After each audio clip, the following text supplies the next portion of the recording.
খুব মান মেরেছে, খুব মেরেছে।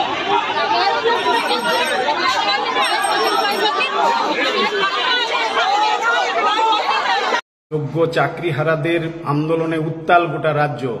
রাজ্যের প্রতিটি জেলায় ডিআই অফিসগুলোতে ব্যাপকভাবে আন্দোলন আছড়ে পড়েছে এবং কলকাতার যে ডিআই অফিস সেখানে ব্যাপকভাবে আন্দোলনকারীদের উপর লাঠিচার্জ করা হয়েছে। সেখানে মেহবুব মণ্ডল, ধীতিশ সহ এরকম যারা নেতৃত্ব তাদের উপর পর্যন্ত ব্যাপকভাবে আক্রমণ নামিয়ে আনা হয়েছে, লাঠিচার্জ ব্যাপকভাবে করা হচ্ছে।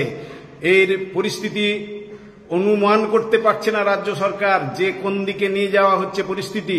যেভাবে চক্রান্তের শিকার হয়েছে এই যোগ্য শিক্ষক শিক্ষিকা শিক্ষাকর্মীগণ, তাদের সমাধান দ্রুত যদি না করা হয় তাহলে যেদিকে রাজ্যের পরিস্থিতি এগোচ্ছে তার সম্পূর্ণ দায় কিন্তু রাজ্য সরকারকে নিতে হবে। আমরা এই লাঠিচার্জ এবং এই যোগ্য শিক্ষক শিক্ষিকা শিক্ষাকর্মীদের উপর যেভাবে আক্রমণ নামিয়ে আনা হয়েছে তার ধিক্কার শুধু নয়, সেই আন্দোলনের আমরা পাশে রয়েছি এবং এই আন্দোলনের যে দুর্বার গতি সেই দুর্বার গতি কিন্তু গোটা পশ্চিমবঙ্গে ছড়িয়ে পড়বে। এর ভবিষ্যৎ কিন্তু কল্পনা করতে পারছে না এই রাজ্য সরকার। অতি দ্রুত যেভাবে যে পদ্ধতিতে এর সমাধান করা যায় তার যথোপযুক্ত ব্যবস্থা গ্রহণ করতে হবে। প্রতিশ্রুতির ঢাক বাজিয়ে এই যে উত্তাল পরিবেশ তাকে দমন করা যাবে না, এটা যে পরিষ্কারভাবে বুঝে নিন। রাজ্য সরকারের কাছে আমরা এই দাবি জানাচ্ছি যে এখনো সময় আছে।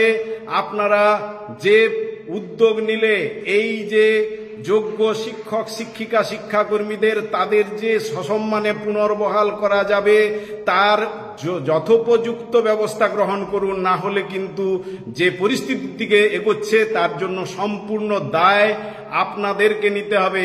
আমরা কিন্তু ধিক্কার জানাচ্ছে এই রাজ্য সরকারকে। দ্রুত এই পদক্ষেপ গ্রহণ করে সমাধানের আসল জায়গাটি বের করুন, না হলে কিন্তু ভয়ঙ্কর যে পরিস্থিতির দিকে যাচ্ছে তার সম্পূর্ণ দায় রাজ্য সরকারের। আন্দোলনকারী যাদেরকে লাঠিচার্জ করে থানায় নিয়ে গিয়ে গ্রেপ্তার করে রাখা হয়েছে তাদের নিঃশর্ত মুক্তির দাবি আমরা করছি।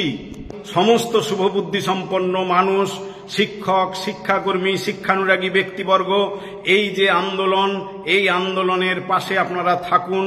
কেননা যেভাবে প্রতারণা করা হয়েছে, প্রকৃত যে প্রমাণ ছাড়া এই যে শিক্ষক শিক্ষিকা শিক্ষাকর্মীদের বাতিল করা হয়েছে, যারা অযোগ্য তাদের বাতিল করা হয়েছে প্রমাণের ভিত্তিতে, তা মেনে নিয়েছে সবাই।